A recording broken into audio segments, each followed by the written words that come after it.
Episode 25 of No One Asked Us. We are here. It's the week of... It's August. We're in August, Craig. Huh. How did that happen? That's that true. Went quick. It went very fast. It went very, very fast. Wow. Well, happy August. Welcome to a new month. We're recording this on Monday night, August 2nd. About 6 o'clock Eastern time. We'll have this up for you guys on Tuesday. He's Craig Show. I'm Logan Lee. This is No One Asked Us. Don't forget to follow us on our social media accounts. Like, share, comment, subscribe, all that stuff to the show. For those of you that happen to listen to our emergency pod that we had on Friday, thank you for that. I had several people reach out to me. That I don't think I'd probably ever listened to the show before, but were curious to hear my thoughts. And some of them were Cubs fans, some of them weren't Cubs fans. But so thank you for that. Thank you to you, Craig, for helping me through that. Friday was a very tough day for me, for a lot of Cubs fans. So I don't want to harp on it too much, but yeah, no, that's fine. For the listeners that don't follow, Rizzo, Baez, and Bryant all hit home runs in their first game with their new teams. So that doesn't help. Yeah, I'm waiting. When does John Lester throw? Because I'm expecting him to hit a home run. Well, he'll hit a home run tomorrow as well for the Cardinals. So Tuesday in Atlanta. Yeah, so we're not going to touch on what if he throws a no-hitter stuff today. Great. Good for you. We're not going to cover trade deadline stuff too much today. I do want to mention a couple things in regards to the Cubs, but we'll get to that here in a little bit. We have some other more important things we do want to talk about that we didn't talk about on Friday's show. So before we get started, Craig, life good for you? Obviously, you didn't have nearly as dramatic of a weekend as I did in terms of baseball, but everything good for you in your new city? Yeah, hanging in there. Didn't really do much this weekend that I can think of. We're still trying to get settled. The only room in the new house that looks presentable is the one I'm in because I do this. And so I wanted to at least look like we got our shit together. But everything else, I'm not going to show you because there are boxes and it's we are moving from a much bigger place into a smaller place. So trying to figure out what can potentially go, get thrown away, or where stuff that we need has to go in the new place. So that's kind of what is taking up our time. I did watch a lot of Outer Banks, which we can talk about in our entertainment section. I've heard a lot about the show, but I've never watched it myself. We can talk about that in depth later, but yeah, we're about halfway through the new season that just came out on Friday. So, So yeah, we kind of just, other than moving in, we kind of just chilled. We didn't go anywhere or do anything. The one thing that I was going to do was Saturday. Garth Brooks was in Nashville, Tennessee, which is about a 2-hour drive from Louisville. I was this close to getting tickets to that Saturday morning. Christy would not have been able to go because she works. So it was just going to be me by myself, going to Nashville, go to concert, come back. There was a severe thunderstorm that ripped through Nashville and the concert got postponed. So I'm really glad that I did not do that. How many times have you seen Garth? 5. Wow. Yeah. I don't think I've been to 5 concerts in my life, let alone, well, no, that's a slight exaggeration, but I haven't been to a ton of concerts. Have you seen Pitbull?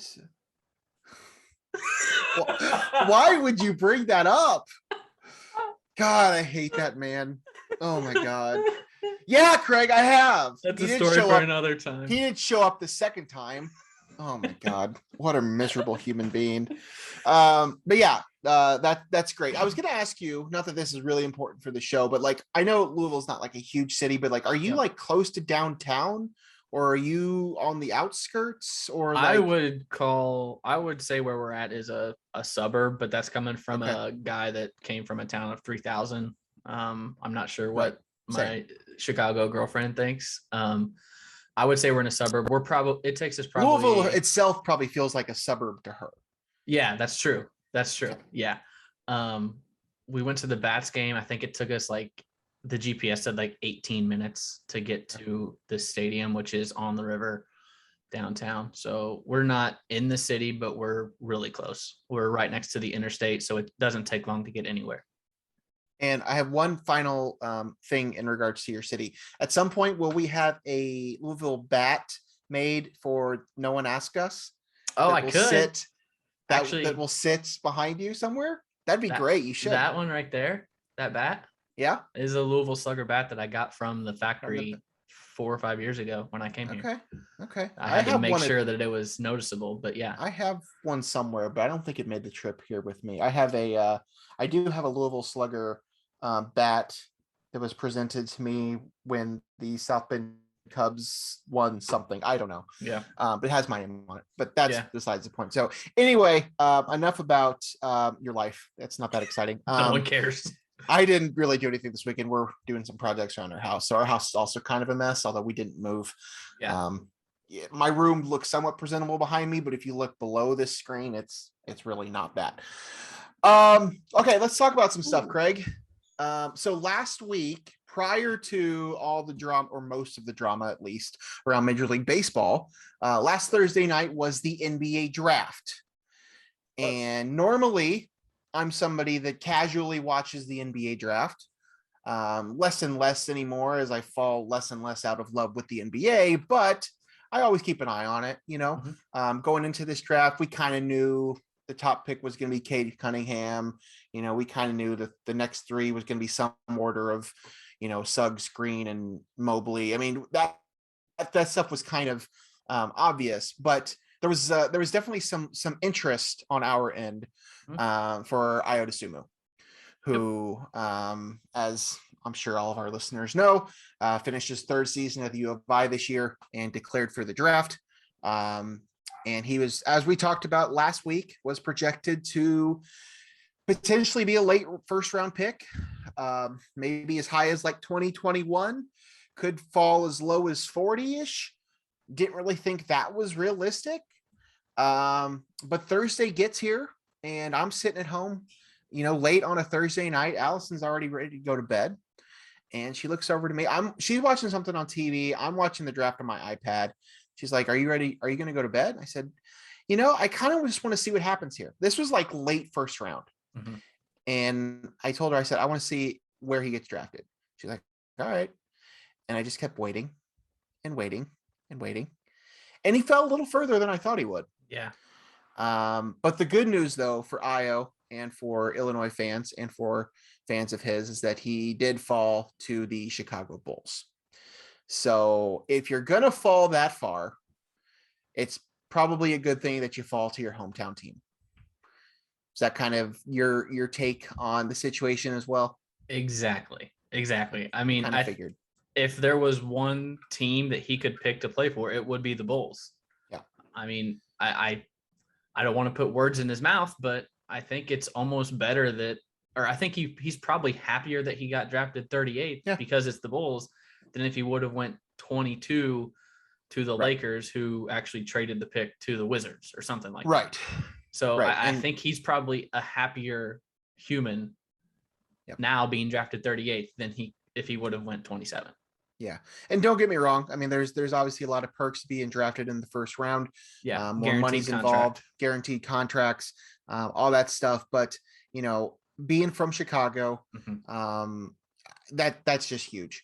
And not only that, but we all know the story of his family and how they travel to everything, how they're at every game. So the fact that they can watch all of his home games in Chicago, like, that's huge. Like, I mean, that family is like absolutely going to eat that up. Like, I mean, they're going to take advantage of every single opportunity to see him play. All of his friends are going to see him play.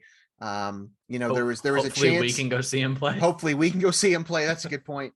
There was a chance he might have, been drafted at the top of the second round by the Bucks, which Milwaukee wouldn't have been a far trip for the family from that perspective. But when you fall to the 38th pick is ultimately where he did, for that to be the Bulls, that's just absolutely fantastic. Yeah. When it got to the second round and he wasn't picked yet, I was like, okay, I mean, it could happen. And I was like, oh my gosh, watch somebody pick him at like 36 or 37 right before the Bulls could get to him. I was like, all right, if the Bulls want him, they're going to need to trade up for him. Yep. Luckily, they didn't. I know the Knicks traded into the 34 and 36 spots, which I tweeted Ayo with Tom Thibodeau would be a really good connection for him because Tibbs is a pretty good basketball coach. So I could have saw the Knicks picking him at 34 or 36, and then that didn't happen.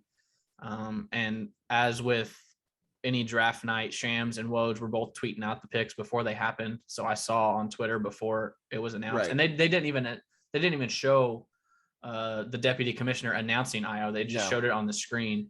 And the second round, they run commercials and they don't really care about what's happening during the broadcast. I was going to mention this when we first started, but I don't know if you saw my tweets about what happened here Thursday. What happened in Louisville? In Louisville, I lost power at 9:15. Oh yeah. I did see that. Yeah. So I'm watching the draft. We were watching. I think we had the Olympics on TV. Christy was watching the Olympics. I was like, I want to watch the draft, so I'm watching the draft on my laptop, and everything just goes black. I was like, oh gosh. And both of our first thought was like, because we just moved here. Both of our first thought was like, did you set up our electric bill? Like, did you transfer our service? Do we have electric service? And she's like, did you do that? You were supposed to do that. It's like, I didn't do that. I did water. You were supposed to do that. So oh my gosh. I know we were freaking out for a second, but we did get it set up. It was fine. But I started walking around outside and I didn't see any of my neighbors and everyone's lights were off. So I was like, okay, it's not just us. Then finally I did meet and see one of my neighbors and said his was out too. And yeah, so it was out. It was reported at 9:18 and it came back on at 1:30 a.m. Oh my goodness. Yeah. Yeah. It was like, it got up to like 82 degrees in here because that was the hottest day of the year here in Louisville. Wow. Yeah. It was miserable. So I was watching the entire draft through data on my cell phone. Cell phone died, had to go get the luckily I have a Mophie charger. So I had that for the last hour of the draft. But to add to all of the excitement of Illinois' best player in a decade getting drafted, I had no power for 4 hours and I was watching it on my cell phone. It was a miserable night. It was a miserable night. I don't blame you. I did see you mention that. I had forgotten all about that though. So wow. Okay. Well, yeah, that's definitely one way to watch that draft. Yeah, I was at home just kind of keeping an eye on it, and as I said, he just kind of kept falling and the one, there's a lot of players that got drafted ahead of him, and some of them rightfully so, some of them, who knows, and there could be a lot of reasons for this. I mean, it could just be a matter of, teams had certain guys looked at because they thought they were going to have these guys, and then, once a trade happens and something changes, and a player like Ayo just kind of gets overlooked. When Jason Preston oh my gosh, I forgot got taken.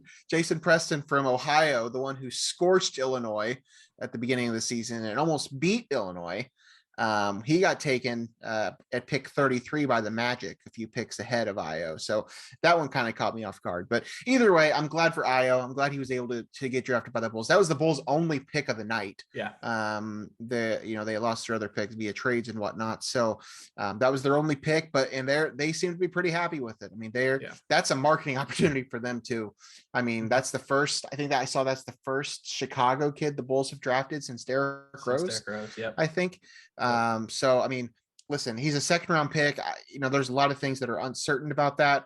But just that's going to be a huge opportunity for him. It's going to be a nice opportunity for the Bulls.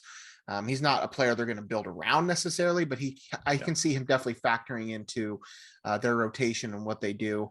And I saw that you've already purchased your jersey. Yes, I was going to get into that. But first, we do have some breaking news here.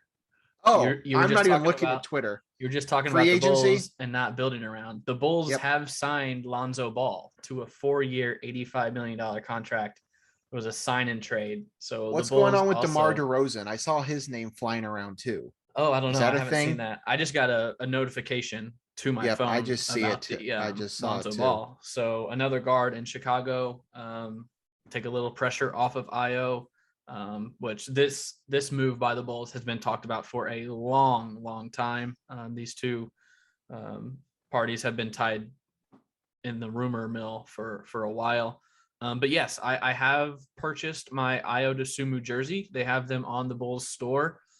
They're not the Nike branded ones. They're the Fanatics jerseys. So it's like $75, not bad. And I've had people ask me, he's not number 00. I tweeted out the screenshot. He doesn't have a number yet. He hasn't signed his contract yet. So I just basically have mine reserved. It's not being shipped to me. It's not even been made yet. I just have mine reserved. They said that it'll be shipped like 4 to 6 weeks after he signs his contract and the NBA approves his number. So he's not number 00. He might be. He very well could be number 00 because they do currently have a number 11 on the team. But yeah, I do have his jersey, my first ever NBA jersey. And I know what you're going to say. Go ahead. First ever NBA jersey that I have purchased. I've had jerseys given to me. I've had, okay. Actually, my mom's doing some cleaning at our house in Pinckneyville, and she sends me pictures like, do you want this or do I throw it away? Like, I get like 5 a day. And one of them was a Vince Carter purple Raptors jersey, which I was like, I'm hanging on to that. That's pretty sweet. And the other one was a Kobe jersey, Kobe number 8 Lakers jersey. Yep. I also remember having a Grant Hill Pistons, like that ugly green. Okay. Yeah.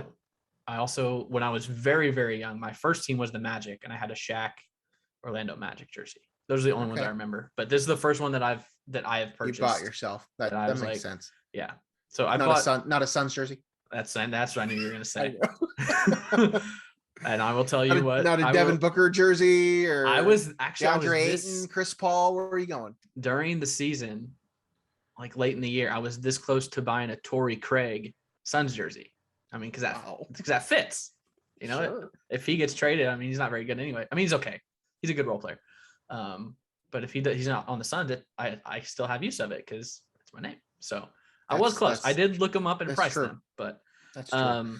As for Ayo, we were talking contracts though. When I looked this up after he was drafted, the Bulls drafted Daniel Gafford in the exact same spot, pick number 38, a couple of years ago, and he got 4 years, $6.12 million, and 2.4 of that was guaranteed. So that's a pretty good contract.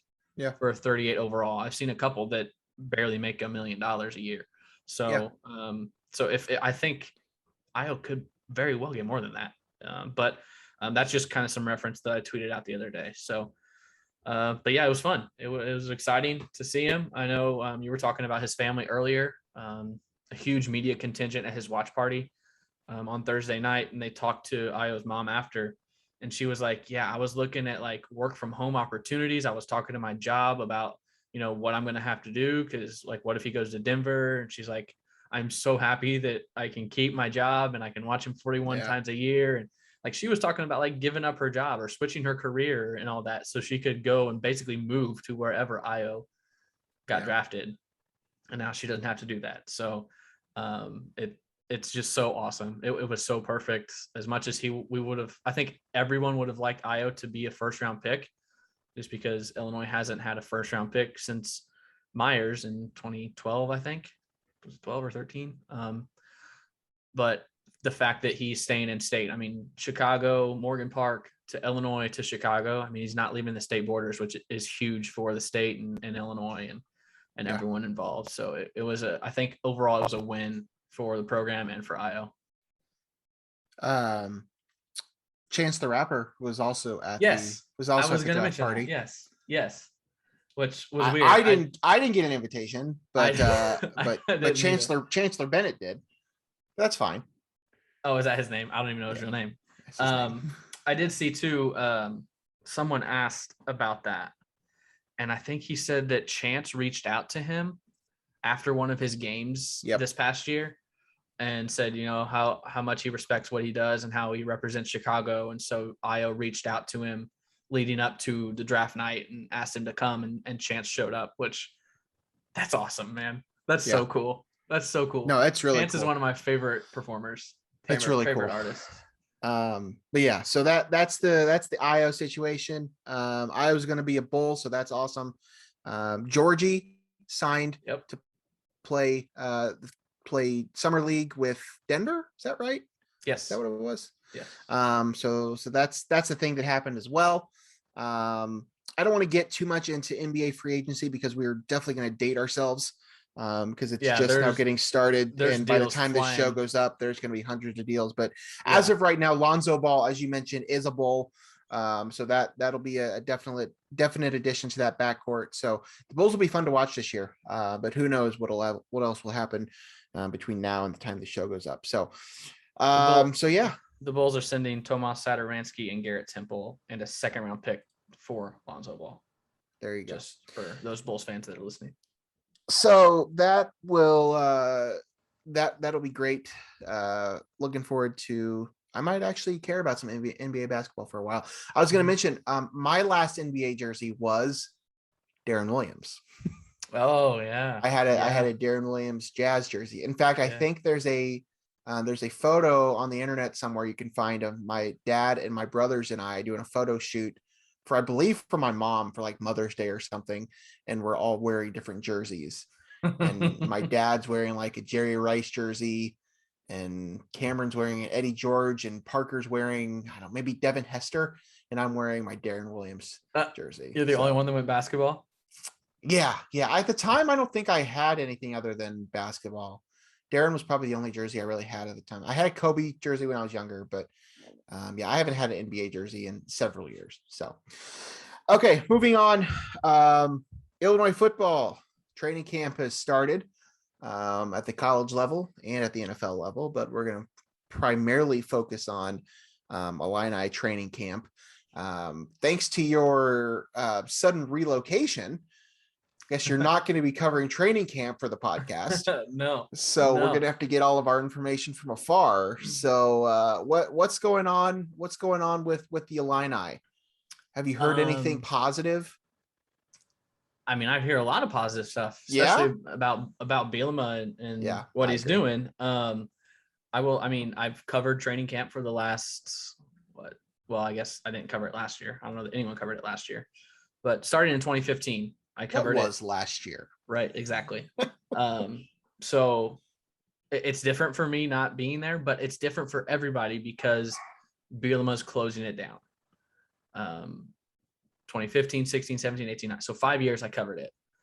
Every year was like basically full access. It was open to the public. It was under Lovey. It was he moved it from Rantoul. It used to be Camp Rantoul. He moved it from Rantoul back to campus, but it was not at the football field or facility. It was down the street at the U of I campus rec fields, which was a really cool setup. There were 3 different fields there, and they rotated between them, and positions were different places. And there were a couple of hills that fans could climb up on, and you could see all 3 fields from those hills. So it was really cool. But Bielema is closing it down, and he's locking it down. Media gets like the first 15 or 20 minutes to watch, which is, it's stretching. They're not really doing anything. I think I did see some videos floating around out there that they did a couple things, like the quarterbacks did handoffs to the running backs and stuff like that, but you're not going to learn anything from that. And that's why he's closing it down. And he said in his post practice availability, he's like, we're an unknown to the college football world. So like, it's a brand new scheme. It's a brand new coaching staff. So if they open up practice, people are going to start seeing kind of how they're doing this new staff is doing things. So I don't totally disagree with him closing it. It sucks for the public. It sucks for the media. I know when I was with TV, training camp was like when the only time we got video of the linemen or like some assistant coaches, because Rod Smith would coach from the press box. So you're not going to get sideline video of Rod Smith. So you had to get it at training camp. So it sucks for them doing that. But it's practice 1, but it's exciting because we're 25 days away from the first game. So that's crazy. I actually saw, I retweeted it. Field Yates said, there is not a week starting today. There's no week until after the Super Bowl if there's not a football game on TV. Because the Hall of Fame game is Thursday. Steelers and Cowboys, I think. I think it's the Steelers. Wow. I know it's the Cowboys. It's Thursday. And so from here on out, every week, there is a football game until after the Super Bowl. That's nuts. You mentioned the Hall of Fame game. Yeah. That You just went to popped that. up. Yeah, it just popped up on my Facebook memories today. That must have been 2019 when Cameron played in it with the Ravens that I Mhm. was there. So it would have been today. Wow, August However 2nd. That's many. early. Yeah, that's what Very I'm thinking early. about that. I saw that and I didn't really think too much of it when it popped up, but now that I think about it, I'm like, wow, that really was early. Yeah. Yeah, August 2nd, 2018 would have been that season. So yeah, that was early. Wow. Yep. So yeah. So yeah, how many days did you say? 25 days till First game is the football? 28th. First college football game is the 28th. Oh boy. I got to get a Yeah, fantasy football season ready to go. I know. Um, I got to set up our draft day. I got to get a 10th member. Do you want to play fantasy football? I'm always down to play fantasy football. Have this conversations off the air. Anything else? Illini football. I don't know if I there's. think the biggest thing of note, and I had this in the rundown, is a couple Oh position yeah, changes. right. Shimon Cooper moved to outside linebacker, and Vertus Brown moved from offensive tackle to defensive tackle. Not surprised because the defensive tackle depth's not very deep. Offensive Yeah, tackle, he's kind of fell. I don't think he was going to play. I think they got some transfers in that are ahead of him already. So those are the biggest things. But yeah, I don't know that we're going to learn much until the 28th, which is good because then Nebraska can't learn much.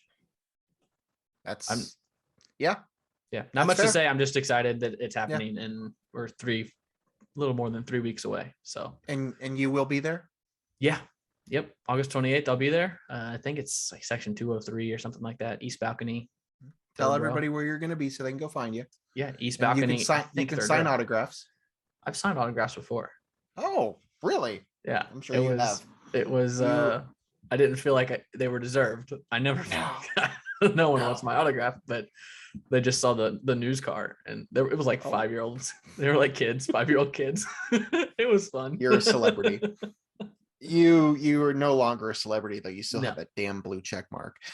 Oh, here we All right. go. We're gonna move away from Illini sports. Real quick, I mentioned at the top of the show, I don't want to talk about trade deadline stuff too much. I went on an hour-long rant on Friday about it. I did want to bring up though, Jed Hoyer, the president of baseball operations for the Cubs, did speak today on radio in Chicago, essentially saying that he was talking about the lack of extensions with this core group of Cubs players that they traded last week. And he basically said that he gave it his all when it comes to extending these guys. He was expressing his frustrations with the lack of the players seeming like they really wanted to play and to extend the contracts. I think it was something along the lines of, he offered, there was no counters. I don't know. I'm just kind of frustrated still with this whole thing. And I know a lot of Cubs fans are too. And again, this season's over. I'm not trying to say that this season was ever going to be saved. But I've had a lot of time to think about some of this stuff, and I don't really know who to blame. Like, part of me really just wants to blame Tom Ricketts and the Ricketts family for the lack of funds that Theo and Jed have been given over the course of the last few years. But you can't blame them entirely because you did have core players that just did not perform. You can't blame the Ricketts family and Tom Ricketts for Jason Hayward not being worth the $180 million that the Cubs are paying him. You can't blame them for Kyle Schwarber not totally being the prospect people were hoping he was. Same for Ian Happ. But then again, you have, Jed's perspective where he's saying he is trying to sign these players, extend these players to these contracts, and they're not wanting to counter or anything along those lines. And then that just takes me back to the whole thing with Rizzo at the beginning of the season. I don't really know what's going to happen with this. I'll say it again. I think I said it on Friday. I think they'll at least one of the three will be back next season. I have a hard time believing that they won't. I just don't know how well players are getting treated when it comes to this stuff.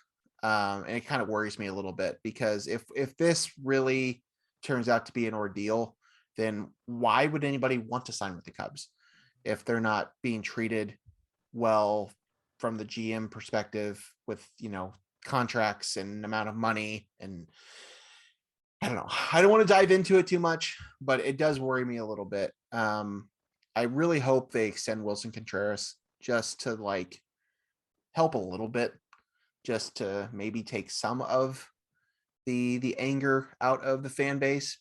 And then Ricketts sent out an email to season ticket holders today, saying, hang with us. It's going to be great. We love these players, but we're going to keep building. And everybody's pissed. Just all of Cubs Twitter's pissed. And I'm right there with them. Didn't Wilson say this is they're putting their faith in me. This is where I want to be. I'm ready to step up and be a leader. And they've all said that. That's the other thing too. This is a lot of he said, she said. I mean, all three of the core that was traded last week got, were interviewed at one point or another, and they all basically said, they loved their time in Chicago and they wanted to keep playing there. And, they're definitely not closing the door on possibly going back. And Jed's, obviously saying things that he thinks is saving face for him. That he tried his best and they just weren't having it. And I don't really know who to believe. I'm not saying that there's definitely a right or a wrong or who's right or who's wrong, but there's just a lot of question marks that I have right now. And I'm just kind of, I'm definitely done with this season for sure. Now that I see this AAA team that they're rolling out there on the field, but it's still kind of frustrating because I think they should be able to compete next year, if not next year, the year after. And I'm just not sure that that's what is on their mind. Yeah. Did Jed take over Theo's role? Yes. Is he president of baseball operations now? Yeah. Jed was the GM under Theo. Yeah. There is no GM. There's no GM. Okay. There is no GM. When Theo left, Jed became the president of baseball operations and they did not hire a GM. Okay. I don't know. Again, I don't really know where I'm going with this. It's just frustrating. And I just wanted to bring it up because it did happen today. I didn't see that. Yeah, he spoke on Chicago radio saying that he tried his best to bring these guys back. And they weren't necessarily having it, which doesn't totally match up with what the players were saying. But again, all of them in a public setting, they're all going to say those things. So I don't know necessarily who to believe. But either way, that happened today, and I at least wanted to address it. And so I'm just kind of frustrated with the whole situation. So are you glad you went to Wrigley when you did?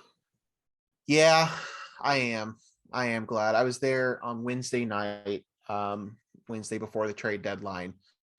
And as we talked about on Friday's show, that was the last time that both Anthony Rizzo and Chris Bryant played a game at Wrigley Field, at least for right now, in a Cubs uniform. So yeah, I was glad that I was there. I mean, it's one of those things that when I was there, I knew that was likely the case. But again, as I said on Friday, I don't think I totally allowed myself to believe that it was going to happen to Rizzo. That's just the one that I think bugged me the most. It bugged me from the very beginning. I just didn't think that was going to happen. I thought he was the one that would be in a Cubs uniform for the rest of his career. And again, I'm not writing off that any of them don't return for next year. I think Anthony Rizzo probably has the best chance of all three of them to be back in a Cubs uniform. So if that's the case, he'll have spent all of 2 months in a Yankees uniform this year. Regardless, I just didn't think it would happen. And I didn't allow myself to believe it would happen. So when it did happen, that one kind of hit me. I knew Chris Bryant was getting traded. I mean, everybody, that was the worst kept secret in all of sports the last 3 years, that eventually Chris Bryant was going to be dealt. The only thing that would have kept Chris Bryant in a Cubs uniform is if the Cubs were in first place. So, I'm glad that I was able to be there on Wednesday night for that. Javi didn't play Wednesday. Javi played on Thursday before obviously all three of them were traded Thursday or Friday. So yes, that was my first time back to Wrigley Field, back to a major sporting event since I looked it up. I was there for the Cubs do a social media night every year towards the end of the season. And Chris Hagstrom and I would always go over from South Bend to do giveaways and stuff over there. So that would have been probably August of 2019. So that was the last time I was. I think that's when we went. Did we go on social media? We did in 2015. Yeah. So yeah, you and I did go that game as well in 2015. So ever since then, I've pretty much been to that game almost every year. So that was the last time I had been. That was at the end of the 2019 season. So this was my first time back at a major sporting event. So that was, it was cool to be there. It didn't really feel any different because the pandemic had come and gone. Well, sort of. And I could tell that it wasn't a full attended stadium. I thought at one point, like, all these seats around me were going to be empty. Eventually people did come, but people left early, and you can tell the air has been taken out of this season. But it's still cool. I mean, Wrigley Field they've done so much around there. As I said, it's been almost 2 years since I've been there last. So the amount of stuff that they've done, even since I was there last, is incredible. That new area there off of Addison, where I ended up parking in that parking garage there, it's like all brand new stuff. There's this new CVS and all these restaurants, and there's a bowling alley, I think, up there, and that's a whole apartment complex, and like it's incredible. So for that part, I give the Ricketts all the credit in the world for that part and bringing a World Series to Chicago. But it almost feels like once the World Series happened, they said stop spending money. And we're going to try to win with what we have, which they had the core to do it. But when they knew that the offense wasn't working, they refused to help it. Their solution to help it was to bring in guys like Daniel Descalso. Like, they haven't made a significant offensive addition other than like a trade deadline piece, like a Nick Castellanos or something like that, since Ben Zobrist, I guess. I mean, Jason Hayward, Ben Zobrist, Dexter Fowler, like that group, they've had pitching additions. I mean, they brought in Yu Darvish, and they brought in closing pitchers and stuff, but they've done nothing to help the offense. So anyway, I told myself I wasn't going to Cubs rant this episode. This might be the last you hear of me about the Cubs for a while. So, but I am wearing my try not to suck shirt. That's my favorite slogan of anything. Well, ever. it was great. It was great in 2016. I love that. It's been nothing but stuck since. So yeah, RIP 2021 Cubs. You will be missed. Moving on. What are we going to talk about now? What do you want to talk about? Olympics? Yeah. You've been watching the Olympics? It's been on in our house just about every single night. Yes. A lot of swimming going on. Basketball is going on now. Men's basketball is in pool play now. Did baseball win today? I think they're in knockout play, right? That's what I meant. I meant knockout. Yes. Yeah. Not pool play. They're in knockout. Baseball lost in the 10th to Japan. Okay. I guess I never saw a final. So Olympics obviously going strong now for another week or so. It's been tough to watch for me because it's not live. It's not live for us. Most of it's not live. Some of it is. If you're watching during the day, it's live. But if you're turning it on at night in what's prime time here, all of it's pre-recorded. So you already know the outcome of all of it. Exactly. I think Simone Biles' situation has kind of taken over, and it sucks. I mean, I think everyone wanted to see her, which she is going to do the beam final. I think she's coming back for the beam final, but she missed all the other ones. Such high expectations for her, and I mean, I guess they got a silver in the team, but she's so much fun to watch. It sucks that this happened, and I hate that this happened, but she needed to get right with herself before something bad happened and she got hurt. But I think that's kind of dominated the storylines. But the one thing I wanted to talk about, and surprise, surprise, it's golf. Did you know golf was an Olympic sport? I mean, I know that it's in there at least this year. I couldn't tell you if it was always in there, but Rio was the first one since like 1900. I have not seen much golf in the Olympics this year. Well, it's over now. It was great. Thursday through Sunday, and Xander Schauffele won the gold from the U.S.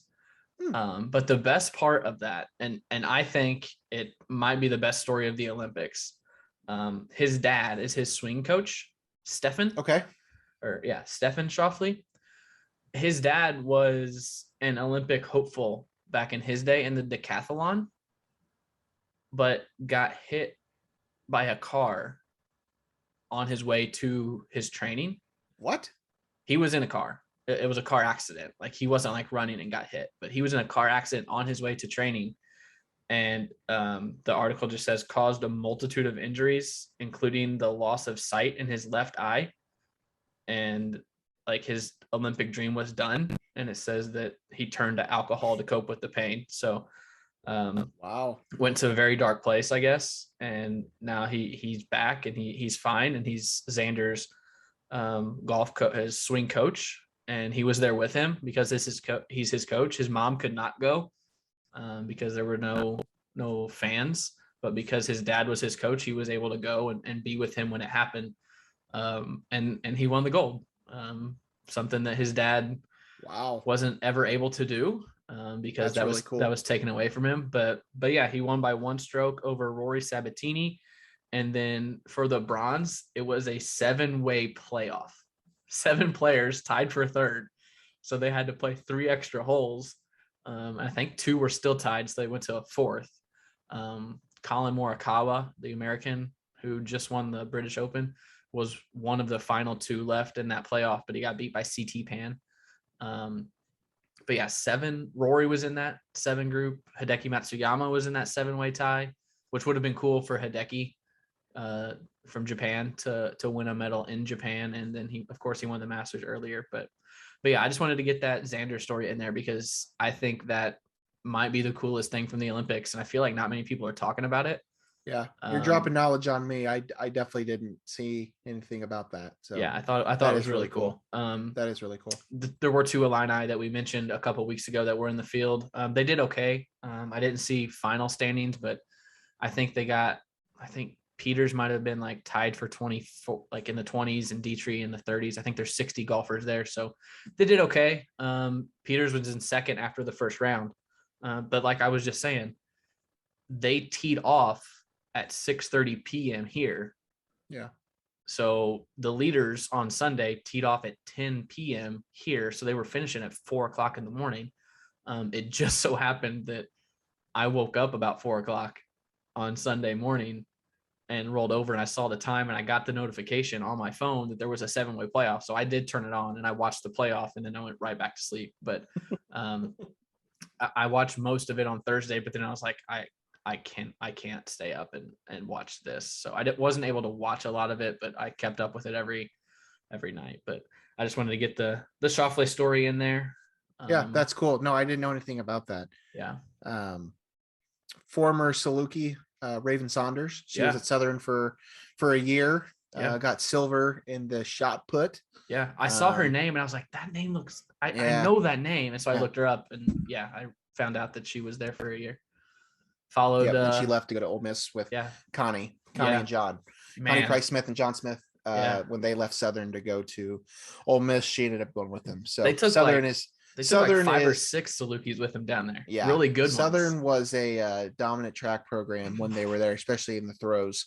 And they have three of those athletes that are in the Olympics right now. Raven Saunders, who, as I said, only spent 1 season at Southern, but and then I can't. Gwen Berry and what's her name? Deanna Price are all 3 are all there as well. So I think Price and Berry are both in the finals for the hammer throw. Yeah, which I think might be Tuesday. It might be the day this comes out, so it might be over by the time that this airs. That sounds right. So I want to know a little bit about Outer Banks. Will you enlighten me about this show that I keep hearing about? Like, I had to look it up today because I don't really know much about it, but I keep seeing people talk about it. So what the heck is Outer Banks? I was not prepared. This was not on the rundown, but we talked about it earlier. So I want to know. Season 2 was just released. So season 1 came out last April. It came out and last April, and I got my new job the second week of May. And so the first weekend that I had off from that job, I was like, I don't care what we do, but I want to get out of Champaign on a weekend. So we just went to Chicago to Christy's parents. No plans. I just was like, it's Saturday, it's Friday afternoon. That's true. I didn't think about that. You've always worked weekends. I've been there. Until I took this job at Geese, I worked weekends for 8 years, every Saturday and Sunday, unless I took vacation to go somewhere. I worked every Friday, Saturday, Sunday. So I was like, I don't care. Just let's go somewhere. we went to Christy's parents. We didn't do anything. We watched all 10 episodes of Outer Banks on Saturday. So it's this show based around these 5 teenagers from the Outer Banks of North Carolina. And the first season revolves around this treasure that was on a shipwreck, like this gold treasure that was on a shipwreck. And one of the boys' dad was working with one of the girls' dad to find it. And the girl's dad kind of betrayed the boy's dad. And like, so that's basically what it's around. There's a lot of like shootouts and stuff. And I just told Christy this yesterday or Saturday when we were watching it. I was like, this really isn't a very good show. Like the acting's not all that great. No. A lot of the times I'm like, that's not realistic. Like there's no way that they could escape this situation this easy. Like this makes absolutely no sense. But the storylines are really good and there's a lot of interesting things that happen. So it's addicting. I could watch, like I said, we did it last year. I could watch the whole season in one sitting. But we split it up this time. So yeah, season 2 came out Friday. I think we're 5 or 6 episodes in. So yeah, it's I don't know what it compares to, but like it's a teen thing. It's a teen thing, but it's entertaining. I like it. You're not a teen. I'm not a teen, but I mean You're the characters, almost double a teen. The characters, like it's a teen. Charles Heston from Nashville. Chip Eston? Yeah, he's in it. Yeah. Oh, I didn't know that. Charles Heston, previously of Whose Line Is It Anywhere fame. Yes. Or Anyway fame. And then he was Chip Eston when he was on that show. And then he went to the show Nashville and he was just Charles Eston. Okay. He was also on The Office briefly. I had forgot. Kyle Lowry to the Heat. But okay. Yeah, that kind of expected. I'm trying to think I don't think there's any other. Oh, you know who popped up in this season? Pete Crow Armstrong's mom? I don't know her name. But you would probably know her as Mrs. Claus from Santa Claus 2 or 3. Elizabeth Mitchell. Yes, she's also in Lost. She's in Lost, yep. Yeah, she popped up this season. I was like, I know that face. And yeah. Maybe I'll give it a whirl. I think it's worth it. It doesn't, it goes quick. It's 2 10-episode seasons. Yeah. Have you did you, just out of curiosity, did you ever watch Falcon Winter Soldier? No, I haven't got around to it yet. And you haven't watched Loki either? I haven't watched Loki either. No. That's okay. They're not really all that important. Yeah. Anyway, that's great. I'm glad that you found a new show. 24? Have you given up on 24? I watched one more episode a couple days ago. I watched like Thursday during the day of last week. I watched another episode, so it's still there. That was episode 2 of season 3, I think. Okay. So it's still on my list. I've just been doing other stuff. Okay. And watching other stuff. Last question. Yeah. Ted Lasso? I don't have Apple TV. So you haven't seen the first season either? I've seen how many episodes are there? Like 10? I've probably seen 8 or 9 of the first season because we watched them at my parents. The first season. No, I haven't seen the finale. And I know I don't have Apple TV. I know. If only you had new people that could hook you up with that. That's just terrible. All right, whatever. That's fine. Real quick, we're about to wind down here. I do want to mention Jungle Cruise, the new movie from Disney. Are you there? Are you froze? You are there. It looked like you were froze. I'm here. Okay, you just weren't blinking. I honest to God thought that your screen had froze. Yeah, real quick. Jungle Cruise came out this past week. The Rock, Emily Blunt, Jesse Plemons. I didn't know he was in it. He is in it. This was definitely a movie I was super excited for. It's loosely based on the theme park attraction, the Jungle Cruise ride at Disneyland and Disney World. I was really excited for it. It's done really well. A lot of people have really enjoyed it. I didn't love it quite as much as I hoped I would. I think that was kind of my general take on it. It's kind of like it's very much Indiana Jones-esque, The Mummy, like that type of adventure movie. Kind of some Pirates of the Caribbean in there too. That's kind of, that was the last franchise they tried to build off of a theme park attraction, and it worked. I mean, it made a lot of money. Yeah. The first one especially is really good. So, Yeah. but yeah, this one just came out. I enjoyed it. Again, didn't love it as much as I thought I would. It was kind of convoluted at times, and kind of hard to follow at times because there's like multiple villains and multiple storylines, and you're not really sure like what you're supposed to be following here. But The Rock and Emily Blunt are great as expected. Jesse Plemons is hamming it up on screen for 2 hours, doesn't get enough screen time. So he's wonderful in the movie. But yeah, that came out this week. What's up? What'd your Suns do? You're Chris celebrating. Paul to stay with the Suns. There you go. Congratulations. 4-year deal. Are you getting a Chris Paul jersey too? I might. No, I would get Devin You Booker should. if I got a Suns jersey. Okay. All right. Well, anyway, that's Jungle Cruise. So that's 3.5 was my score. 3.5. Ding. Go on. Before I was gonna ask for your score, and then I was gonna say something. I saw TikTok. Yeah. TikTok is the app. TikTok is the app. Also the song by it. Kesha, but I'm talking about the app. This is the third movie that they've made off of a ride. Haunted Mansion. Yeah. Haunted Mansion. Yeah, Pirates, I'm just going by the TikTok. Yeah. Yes. And the question was, what is another potential ride that could be turned into a movie? What say you, Logan Lee? Well, it was not a ride. They did Tomorrowland too, which was based off the world. That doesn't count. I know. I just wanted to bring it up. That's a great question. I mean, the answer to that is probably, Expedition Everest at Animal Kingdom would probably be one. Yep. I've never been on the Matterhorn, and I've never been to Disneyland in California. But I would guess the Matterhorn is probably a candidate for that. That's one of the rides out there that's not in Florida. Expedition Everest probably makes the most sense. It's not necessarily a classic ride. It's fairly new. That park itself is fairly new compared to the Jungle Cruise and Pirates of the Caribbean and Haunted Mansion. But I would say that's probably a leading candidate for it. Yeah.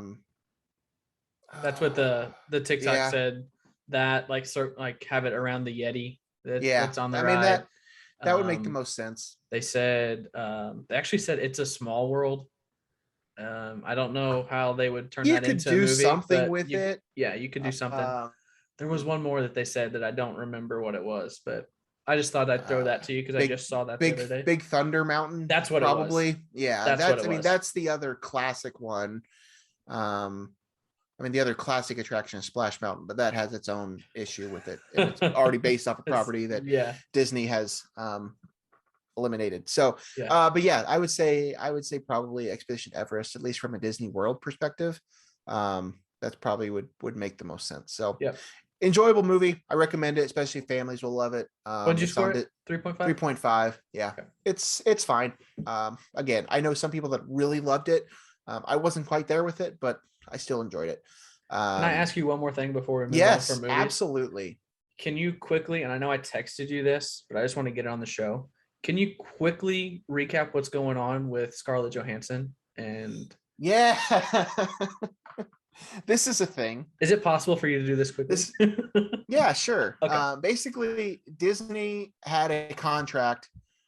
Scarlett Johansson had it written in her contract when she did Black Widow that she was going to get X amount of dollars based off of the box office earnings. This happens a lot of time with actors, especially if they get the executive producer title in the movie, that they'll probably take what is relatively a smaller salary for the movie. Now, in the grand scheme of things, obviously it's a lot more than what you and I will ever see in our lives. But in terms of for that type of movie, they will take a smaller cut for that, but then they will get X amount of based on a percentage of the box office numbers. So that's what Scarlett Johansson did with Black Widow. And then Disney made the decision to release the movie day and day with Disney Plus Premier Access. So less people were going to the theaters to see this movie. However many people paid to see it on Premier Access, and those dollars don't factor into that. So Scarlett Johansson is saying, you gypped me out of however many millions of dollars because this wasn't a strictly theatrical release. Now it's being, I guess Emma Stone might be doing this as well because of Cruella. I just heard Dwayne Johnson said he's not going to do it because Jungle Cruise was also this same thing. Listen, I get people have issues with this. And I understand the argument of they're millionaires. What does it matter? But like when you're told that this is how you're going to get paid and you're taking a gamble on what I told you, when you're taking a gamble on yourself and the dealer changes the rules on you like that sucks. Like that's not fair. Yeah. This whole thing happened earlier in the year or I guess at the end of last year with HBO, because they released Wonder Woman, did the same thing back in December. Yeah. What I don't understand is how Disney let it get this far. Yeah. I get it if that's what the contract said, but like, why was there no negotiation before now? Why did this have to become public? Like, why could they not have figured this out where, okay, Scarlett, this movie is not going to be just theatrical. We're also going to have it on Disney Plus. So let's rework your contract so that, we give you a different number or whatever. Again, I understand the whole millionaires are going to be millionaires. They don't need the extra money, but like, that's how their contract was written, that they're taking less money up front so that they are betting on themselves to have a successful movie. And then when Disney changes and says, sorry, it's not all going to be box office, then they're obviously getting gypped out of what ultimately becomes a decent amount of money, because that movie did really well the first week and it's bombed since then at the box office. Yeah, I think what's happened, went and saw it. Exactly. The diehards are going to see the movie right away, but it's not having a long shelf life. Yeah, because there's people just aren't going to the theaters. They're just not doing it. Some movies are doing okay. Jungle Cruise didn't do very well. Cruella didn't do very well. So there's a lot of other issues that are going on with this whole thing right now. Disney right now, Jungle Cruise is supposedly the last movie they're doing on this premium video thing for $30 on Disney Plus. Shang-Chi is not going to have that when it comes out in September. Eternals is not supposed to have that. Now, I think there's also a discussion whether or not these movies come out, because I think there's some worries with this Delta variant. But in terms of the Scarlett Johansson thing, I mean, that's essentially what happened. She was told she would get X amount of dollars based on the percentage of the box office, and then Disney changed the rules. And again, why they didn't figure that out, I don't know. That's the thing that I don't understand. When this happened in December with HBO and Wonder Woman, like, that was months ago. Everything was still new. But this was August, or this is July when this was happening. Like, they've had plenty of time. They knew when this movie was coming out. They knew all that time that it was going to be a simultaneous release onto both of these platforms. So why it took that long for them to figure out that negotiation, I have no idea. Yeah. So did that answer your question? Yeah, I knew what happened. Okay. I just wanted you to say it on the show if people didn't hear it. That's what happened. If you haven't seen that, Scarlett Johansson suing Disney for the way they handled her contract with that situation. So we'll see what happens with that. Also, I just sidebar, her husband, Colin Jost, was just announced that him and his brother are going to be writing a screenplay for another Teenage Mutant Ninja Turtles movie. Oh gosh. So anyway, Logan has compared me to Colin Jost before. You kind of resemble him a little bit. A little bit. It's very minimal. Lastly, Big Brother. Yeah. Did you watch this week? I did. Last week when we talked, you weren't quite caught up. So you are caught up this week. Yeah, so I watched what happens. Morning. Yep. Okay. So what are your thoughts? Where are we at? They're playing different this year, where they're playing weeks ahead. Yeah. More so than I've ever seen before. And it's only week 4 of the show. And they're already like their target this week is someone who, or they have a person that they want to target, but they're like, but let's not target them, because then next week, whoever wins HOH will target them. So why do their dirty work when that's who they want out, when we can get someone else out and not kill two birds with one stone? It's because they know they have the numbers. Yes. That's when you have the numbers like they do, like that Royal Flush Alliance has. Yeah. It's very easy to think that way and play that way. Just to kind of recap, Christian won POV. So him and his Kings Alliance, his Kings team are all still safe. There's still all 4 of them intact. They had the wild card competition, which Whitney needed to win in order to not go on the block. She did play in it. She did not win. Who did win? Claire. Did Claire win? Claire won that. Then she was given that choice of you can either keep your whole team free or safe for 1 week, or you can keep yourself safe all the way up for till jury, which will ultimately be another 2 to 3 weeks. So she ended up taking that, obviously, because she knew her team was safe. Yeah. Had that been a different situation, it's one of those things where Big Brother all these times throws out these twists for incentive type things, and they usually backfire because, had that been somebody else, it might have been different for them. Yeah. But in her situation, she knew that her team was going to be safe that week. So she may as well take the safety for herself or a few more. So, and then ultimately Christian threw up Whitney and Hannah, which they seem to be more leaning towards getting out Whitney.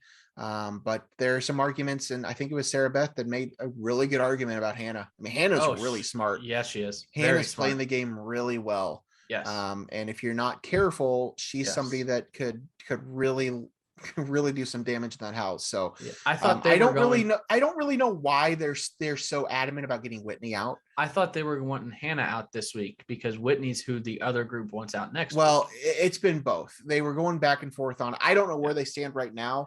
But I know in the episode they were part of the group was for one way, part of the group is for the other way. Yeah. And then there's X who's trying to keep Hannah because he's in an alliance with her. I've always thought about how, of all the reality shows, I think Big Brother's the one that I could do. Like I can't do Survivor. I can't do Amazing Race. Like Big Brother's the one I could do, but X is in the situation that I would never want to be in, where you're in 2 different alliances and the one alliance is in power and they want to put up someone else from your other alliance. At that point, you just got to roll with it. You got to go with who's ever in power. You can't defend her to the grave. Like it's just only going to harm her own game. So you just got to do your best to do what you can to save her. But ultimately, I mean, if that's where the house goes, it's where the house goes. So he has a stronger alliance right now with the Royal Flush. He can't really show, and stronger in terms of numbers. So he can't really show all of his cards at this point. So, but yeah, I don't know what they'll do. I don't totally understand the argument of Whitney. I think that they just don't like her, kind of similar to they just didn't like Brent, but like, I don't think Whitney's dangerous. We should mention that Brent went home last week. Oh yeah. Brent went home last week. Yeah. Which was supposed to be a surprise, but I think it did get leaked. Yeah. I think he found out. Yeah. I read 2 people. One person accidentally mentioned something to him. And I think maybe Derek F maybe finally told him. He walked up on a conversation of Hannah and Derek X, like by the pool. What it was? They showed that. Well, the show. Yeah, that happened. He played it off like he might not have heard her or anything, but she straight up said when Brett goes home, and he walked right by her as she said it. So I was hoping for it was going to be a true blindside because he was so cocky. Because we had just watched, because I was gone Wednesday night, so we had just watched Wednesday's episode like an hour or so before we watched the live show on Thursday. Mm-hmm. So I was really hoping for like a hardcore true blindside, and unfortunately he saw it coming. So 2 of the 3 that have gone home have played some of the worst games I've ever seen. Frenchie and Brent. They didn't do anything right in their time in the house. And I'll never understand the Frenchie thing, because he's actually somebody that watched the show and was like, no, I don't know if he was a super fan, but like he was familiar with the show. Like there's a lot of people that go into the show that don't understand it. Like he actually knew, and I don't know, but either way, that's where we are now. New episodes Wednesday and Thursday this week, so we'll talk about all that stuff next week. I think that covers that. Anything else before we shut down today that you need to talk about, Craig? No, let's get out of here. No? Anything going on this week that we need to preview in your world? I'm sure I'll think of it in like 5 minutes after we stop recording, but probably Olympics, baseball, I think Summer League baseball? starts this week. I'm pretty sure NBA? NBA Summer League starts this week. Already? Is I it think that so. soon? It's I think. I might Yikes. not. No, you're probably right because I it think is it summer, does. so that Yeah. makes sense. Yeah. That'll be. I think well- Io's first game is on ESPN or ESPN2, so look out for that this week. I don't know what day. I want to say the 9th, but which would be next Monday, but I'm not positive. That'll be fun. All right. Either way, we're going to shut it down for the week. As always, like, comment, subscribe, share, whatever. Follow us. No One Asked Us Pod on Twitter. Craig W. Choate at the Logan Lee. This has been episode 25 of No One Asked Us. We'll be back next week, hopefully with a lot of happy thoughts, and hopefully I don't have to talk about the Cubs. So until next time, bye.